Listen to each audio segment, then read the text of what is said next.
Within the space of just a few decades, the term sustainability has made an extraordinary rise to fame, going from the fringes to the mainstream, as it has become one of the defining features of 21st century reality. Today, the term sustainability encompasses a whole paradigm shift to our understanding of the world and our place within it. This new paradigm of sustainability is set to have a fundamental and pervasive effect on how we manage and design systems in the 21st century, as it will affect all aspects of our economy. This short film explores the ongoing transformation in the structure of our economies as a new form of sustainable economy emerges.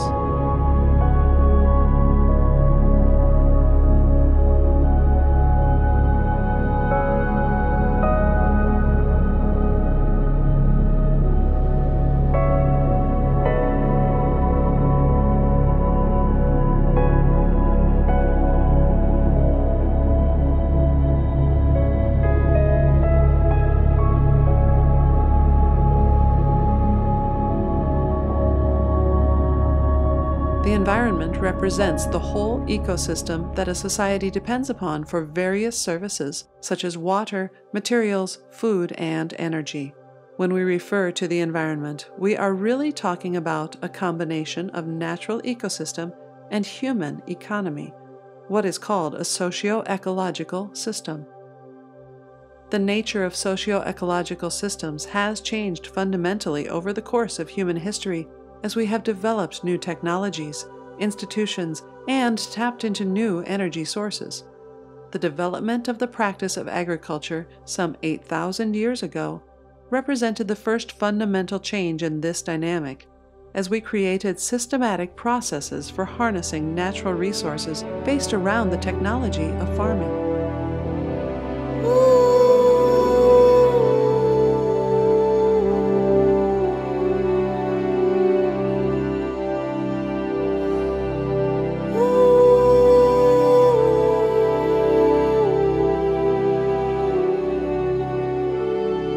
At this point in history, humans were dispersed across the continents, and the Neolithic Revolution was ongoing.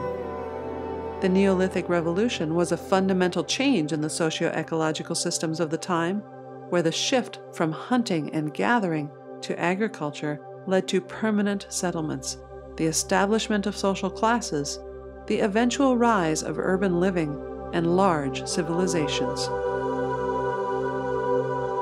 Before the modern era, people were very much aware of their environmental limitations. Interactions within socio-ecological systems were local in nature. The majority of traditional societies are the net result of a long process of coevolution between a group of people and their natural environment, which created strong limitations to what was physically and biologically possible and what was not. The majority of people were small-scale subsistence farmers. Most of the agricultural production was for home consumption.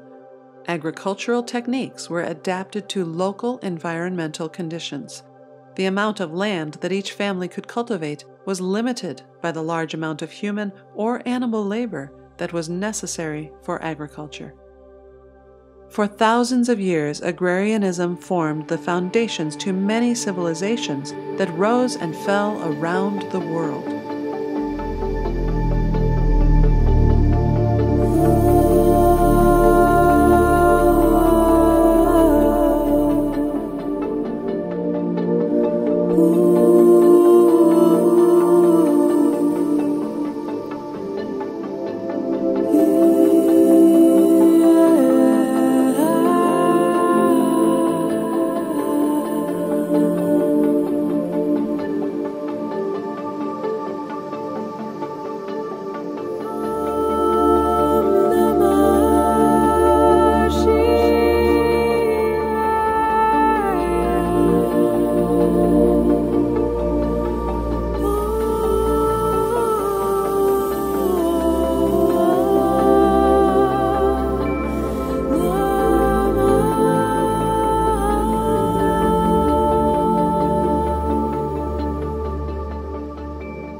The rise of the modern era some 500 years ago in Europe, created the context for a whole new dynamic in the relationship between humans and their natural environment.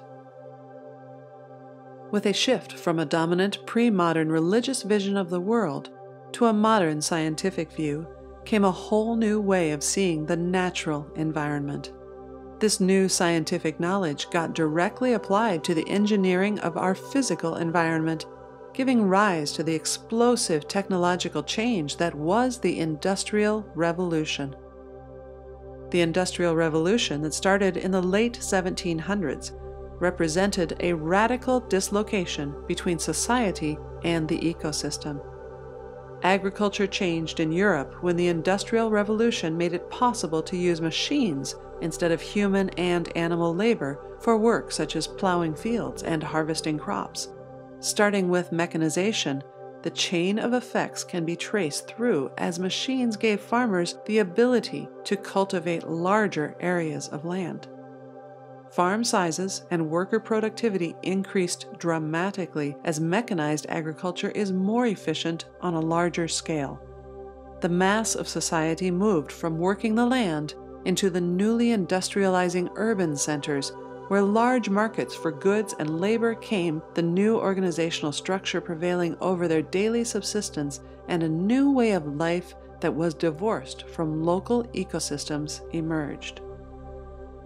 A major part of this changing dynamic was the harnessing of new energy sources that were greatly more powerful than anything humans had used to fuel their economies before. The large-scale combustion to the energy sources of coal, oil, and gas enabled the transition to new mass manufacturing processes as they shifted from manual to mechanical. These initial changes in technology, economy, society, and ecology set in motion a series of changes, such as increasing economies of scale, commodification, and urbanization that through interconnected feedback loops continues to this day in many countries around the world.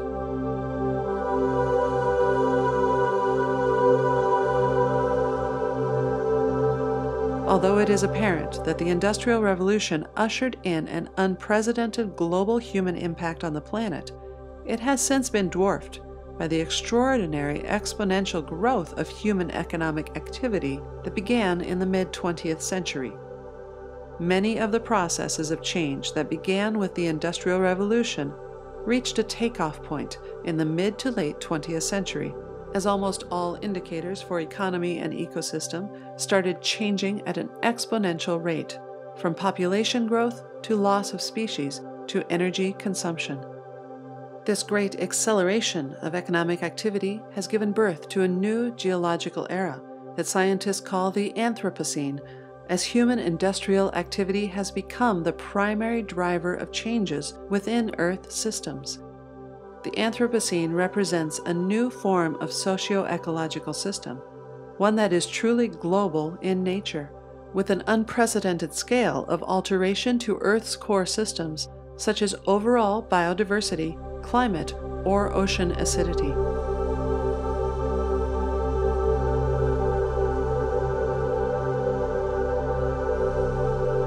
After 1950, changes in major Earth systems became directly linked to changes largely related to the global economic system. This is a new phenomenon, a truly profound transformation in our socio-ecological systems, one that we are far from understanding the consequences of. Within the course of just a few decades, we have transitioned from being a small world on a big planet to being a big world on a small planet, an extraordinary transformation. A switch from making limited ad hoc interventions into ecosystems to becoming the primary drivers of change within the biophysical processes of the entire planet. These changes and their potential consequences are being made most explicit to us through the changes in climate that we are currently witnessing. Through human industrial interventions, the feedback mechanisms that stabilize and regulate Earth's systems have been significantly degraded, both within local ecosystems and increasingly on the global level. The breaking of these stabilizing negative feedback loops increases destabilizing positive feedback, that makes the system more unstable and thus generates more extreme events, what scientists call global weirding. We have benefited for over 10,000 years, since the beginning of the Holocene, from Earth regulating itself to create an environment conducive for human economic activity.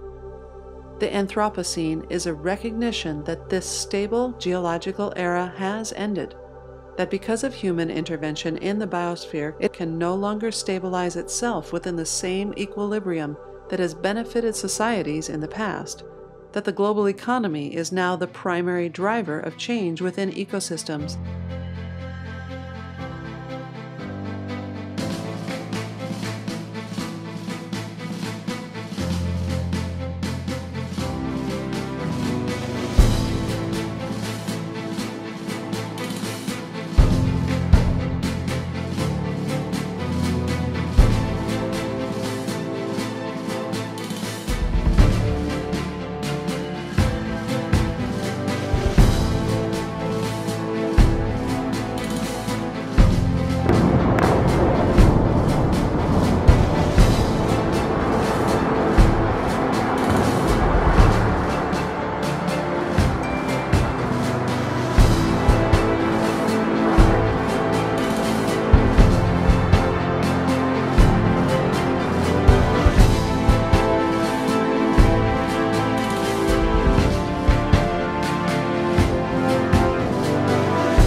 The name sustainability is derived from the Latin word sustinere, meaning to hold, and sustain, meaning to maintain or endure. Sustainability then defines the ability of a system or process to endure over a period of time. How sustainable something is can be understood in terms of its overall efficiency, in terms of how effective the whole organization is at operating within its environment. When a system becomes inefficient at operating within its environment, it consumes more of the available resources and produces more entropy or waste, rendering it unsustainable. Sustainability is, though not a property of a thing. Things in isolation cannot be sustainable. Sustainability is more what we call an emergent feature of whole systems. It is not so much about the parts as how the parts work together to enable effective overall outcomes. For example, an electric car is not really sustainable if the power system it is running on imports coal from the other side of the planet to provide it with electricity. Or likewise, if we build an eco-home in the middle of suburbia where the inhabitants have to drive a long distance to do shopping or take their kids to the park, this again will not achieve sustainable outcomes, because we are simply optimizing individual parts without optimizing the whole. It is precisely because sustainability is about a relationship between a whole system and its environment that it cannot be achieved through optimizing individual parts, but instead requires us to look at how whole systems work, how all the parts are interrelated to enable the emergence of an efficient overall system, and thus sustainable results. This is to a large extent why sustainability presents such an intractable challenge to our existing institutional framework. Traditionally, we take a very analytical approach to management. We break systems down into their parts, analyze the parts, and try to optimize them, thinking that if all the parts are working, then the whole will be working. In relatively simple systems, this kind of reductionist approach can work, but in something as complex as an entire economy or global supply chain, it comes to be more how the parts are interrelated into the whole that comes to matter. If we wanted to try and make a supply chain more efficient, we can only get so far by getting each business to optimize their activity in isolation before we need to look at the coordination across the whole supply network. Often when we focus solely on the parts, we simply shift problems to the whole organization, and because of that, we stay getting the same overall ineffective outcomes and unsustainable results. The industrial age management methods and institutional structures that we inherit today are designed to take an analytical approach, breaking problems down, solving the parts, and then putting them back together. Sustainability is, though, a complex and holistic challenge that is not amenable to this method. Although optimizing for the parts may be important in many circumstances, it is really designing and managing for the whole system that is ultimately required to achieve the end result of overall sustainability. Whether we are talking about sustainability with respect to the natural environment or with respect to social institutions, an unsustainable system is one where the value and integrity of the whole organization is being systematically depleted. All organizations require both effective parts and effective overall structures for integrating those parts into a functioning whole. When the integrity of the whole becomes reduced, then the system becomes unsustainable.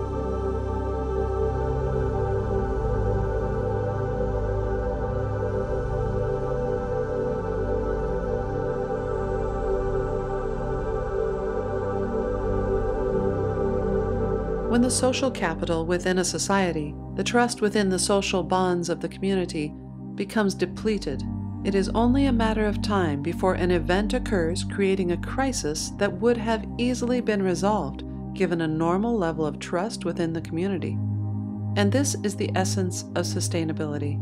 It is not a thing, it is the value and integrity of the whole organization that is required to maintain it over time.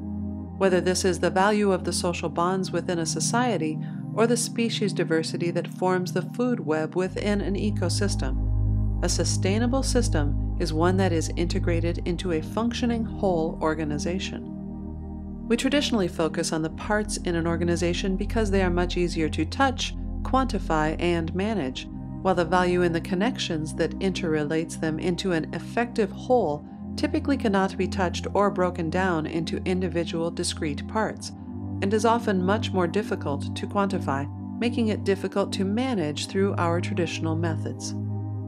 This value of the whole is nonlinear, meaning it is distributed out across the whole organization. It is not one species that maintains the diversity within an ecosystem, it is all of them. It is not the closely knit bonds between people of a similar background that maintains a resilient multicultural society. It is more the distributed weak ties between people of different backgrounds that ensures the overall integrity of the community, its resilience and sustainability. It is this integrity of the whole ecosystem or society that represents the infrastructure or fixed capital that supports and enables it to operate effectively and provide people with the derivatives they value. And in managing such capital, one cannot look at and measure one single connection or one single creature. One has to look at all of them. This is the nature of nonlinear phenomena.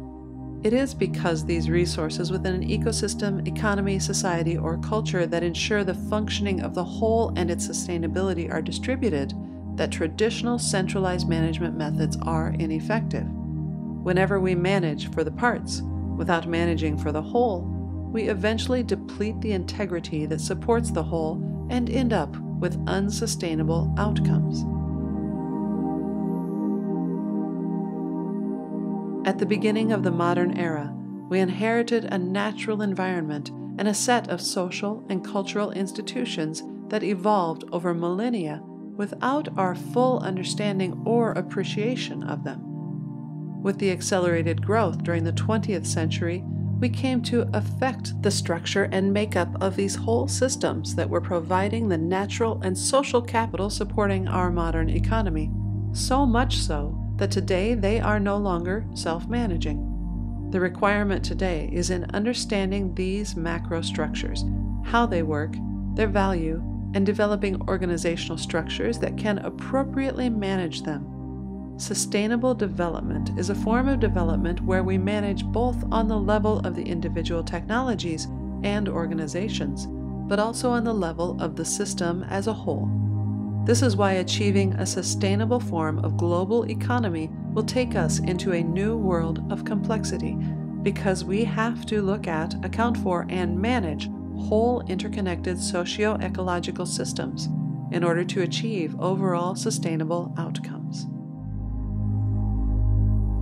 What gets measured gets managed, and managing for the whole means accounting for the whole, what is called full cost accounting.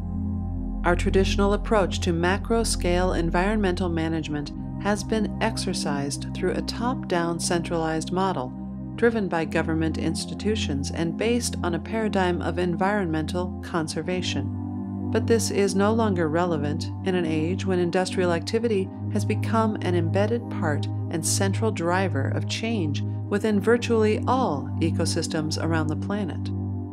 Ecosystems management can no longer be an ad hoc solution patched into the side of the economy. This new context requires that it become a central part of what the economy is and does, and this requires accounting for and incorporating both social and natural capital in market structures. Economies function as distributed management systems. Through the negative feedback loops of the market, they manage whatever it is that people value, can quantify, and exchange. Until very recently, we have only really valued the derivatives of ecosystems, the water, food, minerals, etc., in terms of their utility to which we could ascribe a financial value. Through industrialization, industrial and financial capital has grown, and ecosystems have become degraded. Today, the limits and scarcity are not in lack of human-engineered systems, but in natural capital. In the industrial age, we had a scarcity of people and capital, but an abundance of natural capital. Today, we have an abundance of people and goods, but scarcity of natural capital. So it is now not industry and people that need to be economized, but natural capital that we need to be using more efficiently and creating an economy to do that. Completing the process of industrialization means people's value change subtly but importantly. At this stage in economic development, the scarcity is no longer in the derivatives of ecosystems, but instead the functional integrity of those ecosystems. This integrity of the ecosystem can't be fully measured in terms of monetary utility. Rather, it requires a different kind of capital called natural capital. Using economic and business models to manage ecosystems means firstly understanding those ecosystems and the value of their integrity, and then developing accounting and exchange mechanisms based around this. Ultimately, this means building a new dimension to the economy, a new value system for the quantifying, exchanging, and accounting for natural capital. This process of incorporating the inherent value of ecosystems into economic metrics has already begun and will likely intensify in the coming decades. Since economies are always about people and what they value, as the context changes, as those values change, And as the nature of the resource that needs to be economized changes, so does the economy adapt. But this adaptation won't simply fit into our current economic model. It will require that industrial age economic structures evolve into a more complex, multidimensional form.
Managing for the whole means managing for the connections between things. A central part of the rise of environmental awareness over the past few decades has been a growing recognition of the linear model to our existing economy. Indeed, today this linear model is probably the most often identified and criticized structural feature to our existing industrial economy, driving unsustainable results. This linear economic model is captured in the popular description of the economy as a process of take, make, and dispose. But as the economy has grown and reached planetary limits, inputs are appearing more limited, and outputs have become increasingly detrimental to ecosystems. As limits are increasingly met, the emphasis is shifting from gross throughput of material and energy to the internal organization through which those resources are utilized. This new form of economy is called the circular economy, built on the idea of feedback loops that things don't just disappear. Materials and energy go on existing after we use them, and this can be a massive source of value. The circular approach is a concept that has risen to prominence and takes its central insights from living systems. It considers that our systems should work like organisms, processing nutrients that can be fed back into the cycle. From this perspective, a sustainable economy is one without dead ends, with solutions in a sustainable economy built on closing loops between different energy and material flows and converting them into cycles. This nonlinear life cycle view to products and processes necessitates a more complex, holistic view of the systems we design and manage. One that looks for the synergistic connections, works with feedback loops and whole systems instead of discrete, one-off products. Developing a truly circular economy requires diversity and the interconnecting of different systems. Systems and processes that are all the same consume the same resources and produce the same outputs, without the capacity to cycle them between the different elements. It is only by connecting different systems in the right way that we can harness their differences to create synergies between them. Diversity has to be built into the structure of the economy, with different processes and systems coexisting and thriving off of each other's differences. A sustainable economy is one that does not just manage for things, but for how those things are interconnected and interrelated to form synergies that enable the continuous cycling of resources.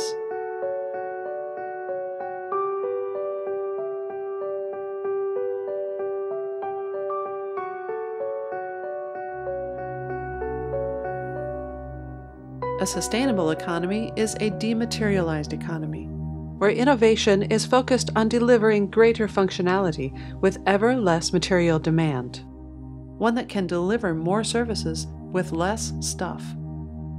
One of the most environmentally destructive elements to the linear economic model has been its incentive structure that drives businesses to overproduce and people to overconsume in what has come to be called the consumer society. The industrial model was based on the mass production of tangible products that were pushed out to end users.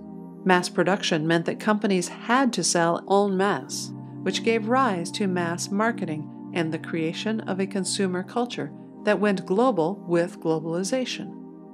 In this product-based transactional paradigm, there was a strong divide between the producer and consumer around the point of transactions due to the fact that both customer and producer had different incentives and motives that ran largely contrary to each other. Over the past couple of decades, with the rise of information technology, has come a new model to value delivery called the services economy. A services economy is one where the focus is on the service delivered, the actual outcomes of a process. It is based on the system's delivered functionality instead of the amount of resources consumed in the production of the product. By shifting the producer's revenue stream away from the production of products and focusing it on the delivery of functionality, servicization is a powerful approach for breaking the core dynamic driving the consumerist economic model. With servicization, ownership of the product stays with the producer, and its maintenance likewise remains their responsibility. In such a way, they are incentivized to produce less while delivering more functionality. The end result is an alignment of the interests of the end user with producer and sustainable outcomes for the overall system. Services are really about access. The idea that people want access to services instead of simply the ownership of products. This is why the services economy goes hand in hand with networked information technology. Information technology and online platforms enable us to easily and cheaply coordinate the exchange and temporary usage of resources, thus working to make access easier and cheaper than ownership. In this way, extra capacity can be created through more effective organization instead of actually producing more products. A sustainable economy would be one that is able to focus its innovation and resources not on producing more products, but on delivering greater functionality through the intelligent coordination of existing resources.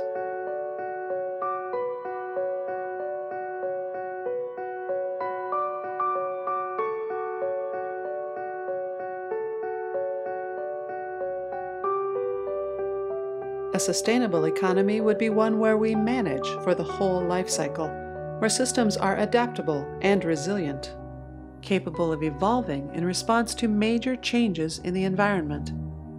Our economies have co-evolved with the natural environment over centuries and millennia.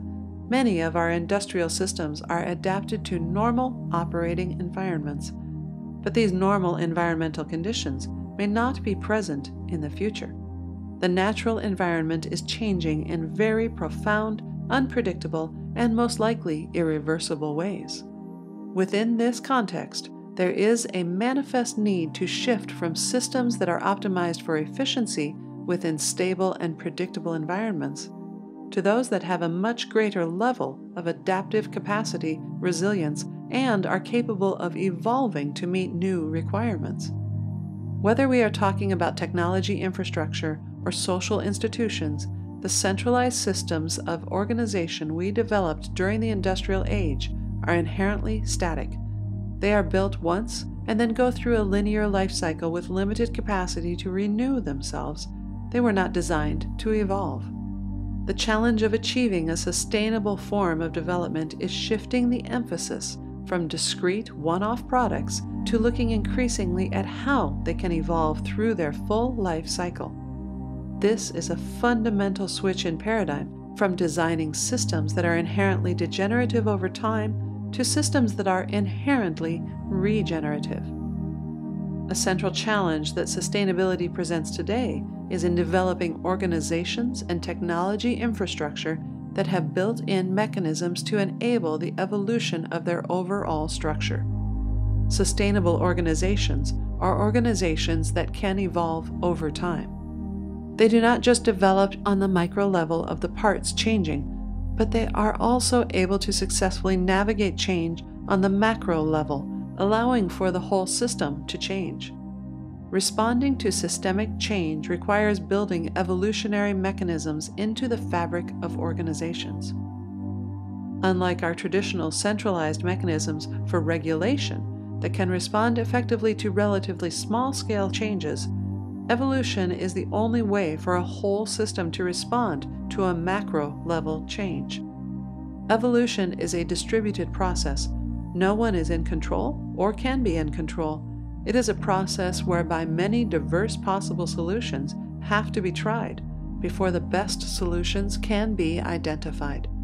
It is a process that involves both diversity but also interaction between the system and its environment in order to identify the best options. Much of our systems of organization are built on a linear model where we try to externalize any form of nonlinearity as it is inherently uncontrollable. In the process, diversity is dumbed down and pushed outside of the organization. The end result is a short-term efficient system, but one that no longer has the diversity and mechanisms for generating overall transformation, thus resulting in a linear life cycle and unsustainable solutions. Developing solutions that can endure over several life cycles means recognizing the need for this evolutionary process and the need for the diversity that fuels it.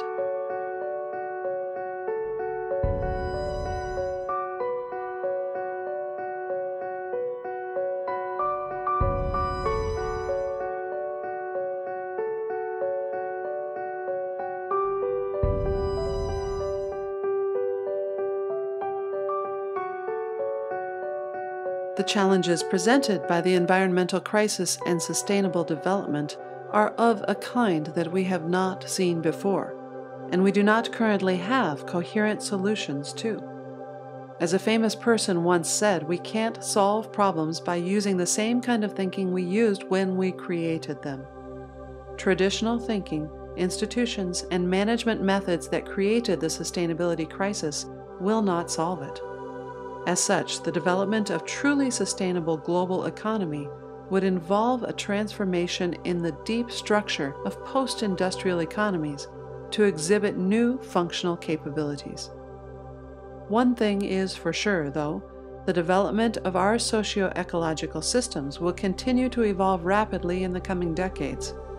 Building this new form of sustainable economy will be a massively disruptive transformation, and there will be many surprises and pitfalls along the way, with many widely divergent outcomes remaining possible.